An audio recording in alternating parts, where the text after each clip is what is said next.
Hi everyone, welcome back to chapter 22 of The Adventures of the Wishing Chair. Now, in the last chapter, in chapter 21, Molly and Peter were on an adventure to try and find the pixie who had been taken by the enchanter, and they had met a little mouse called Harriet who was going to take Molly and Peter to them, lead them through the little mouse hole. So they took a magic little sweetie that made them shrink into little mouse-sized people, and they were able to go down the small hole into the tower. So chapter 22 is called The Strange Tower. So let's hope that they're able to get the pixie back. The hole was dark and smelt a bit funny. Molly clung tightly to Peter's hand. It was strange being so small. Harriet the mouse went on in front, and they could see her little gleaming eyes as she turned round now and again to check they were okay.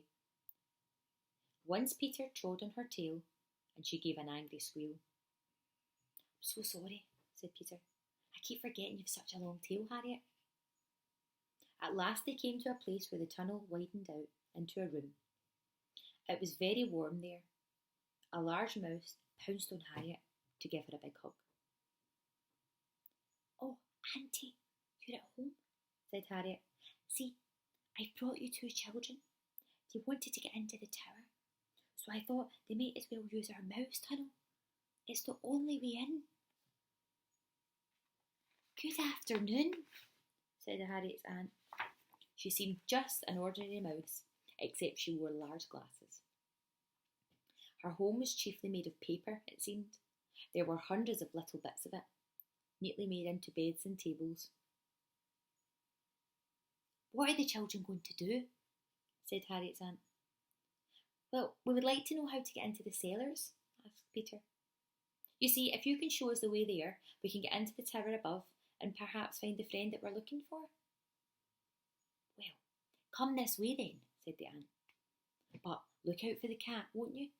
She sometimes waits in the cellar and you don't want her to catch you." She took them down another narrow passageway, and then the children found themselves walking out of a hole into a dark, damp cellar. "Goodbye," said the mouse. "I'll put a little candle just inside this hole so that you know the way back, children. I hope you find your friend." Molly grabbed hold of Peter's hand. The cellar was very dark. A little bit of light from somewhere to the right sparked. "The cellar steps must go towards that little bit of light," said Peter. "Come on, walk carefully in case we bump into anything, and look out for the cat. We're very small here, you know." They found the steps. They seemed very, very big to the children, now that they were so tiny, and Peter had to help Molly up each one. At last they got to the top. They looked under the door that stood at the top of the steps. Beyond was a kitchen.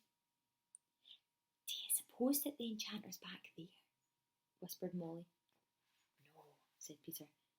"We should have heard that clip-clapping noise if he'd come back. I think we're safe just now. But we must hide at once if we hear him coming. And look out for the cat, Molly." "Do you think we can squeeze under the door?" asked Molly.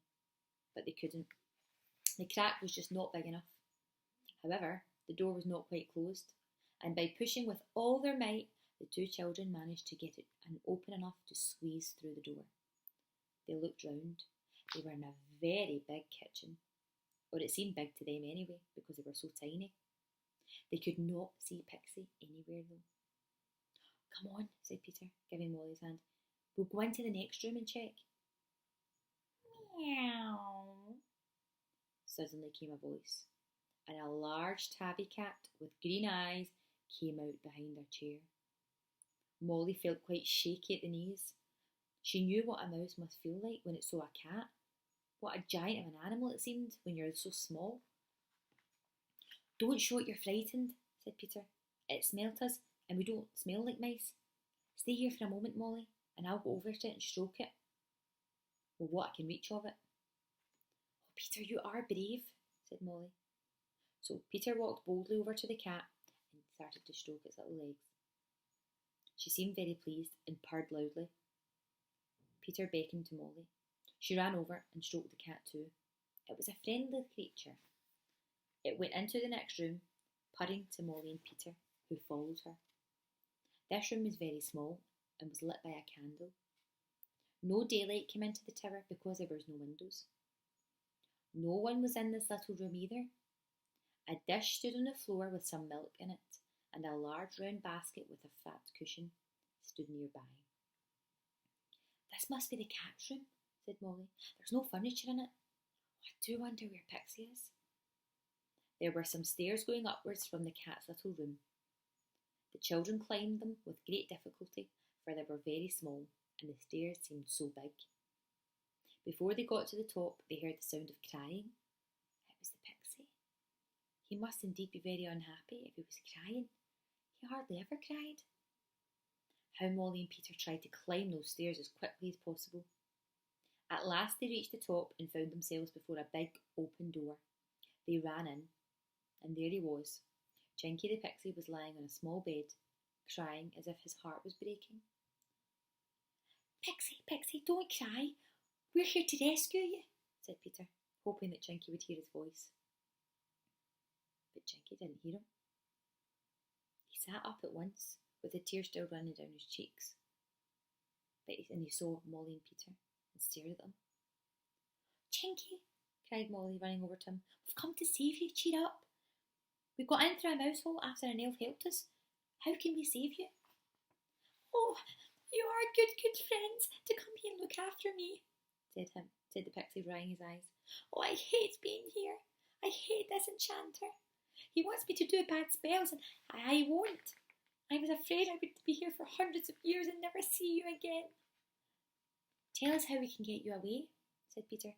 Well, the only way it seems is the mouse hole you came in, so I suppose it's the only way out. But I'm too big."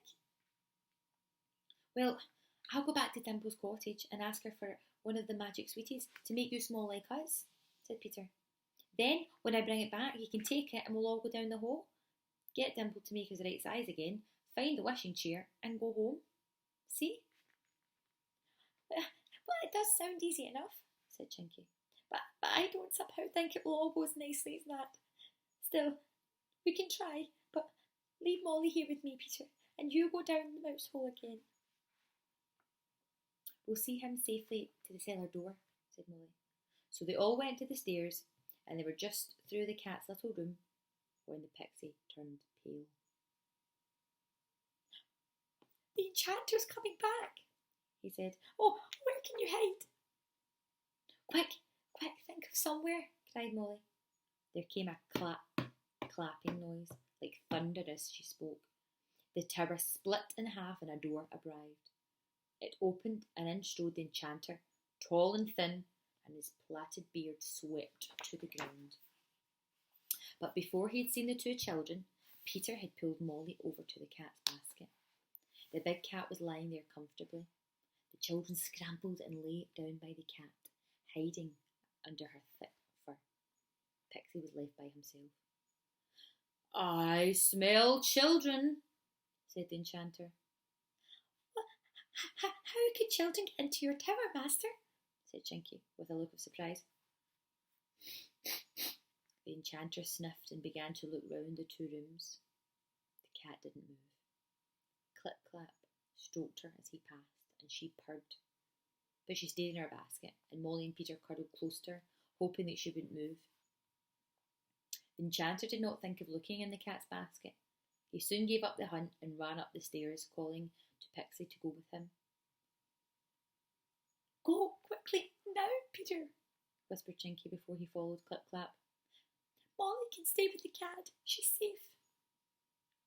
Quick as could be, Peter slipped across the floor to the cellar door, squeezed through the small opening, and made his way down the steps. He saw the tiny candlelight burning at the entrance to the mouse hole and ran towards it. In he went and made his way up to the mouse room. Harriet the mouse was still there, talking to her auntie. "Please, will you take me back to Dimple?" asked Peter. "It's very important." Harriet gave him her paw and took him up the hole, out into the open air again. Then they hurried together to Dimple's cottage. Soon Peter had told Dimple all about what happened. She gave him another red and green little magic sweet and warned him to be careful not to let Clip Clap see him. Then off went Peter to the mouse hole again. Ah, Pixie would soon be safe. And that is the end of chapter 22. So we're in the middle of a big escape.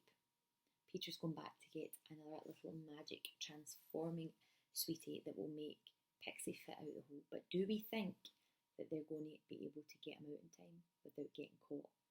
What do you think? We'll find out in the next chapter.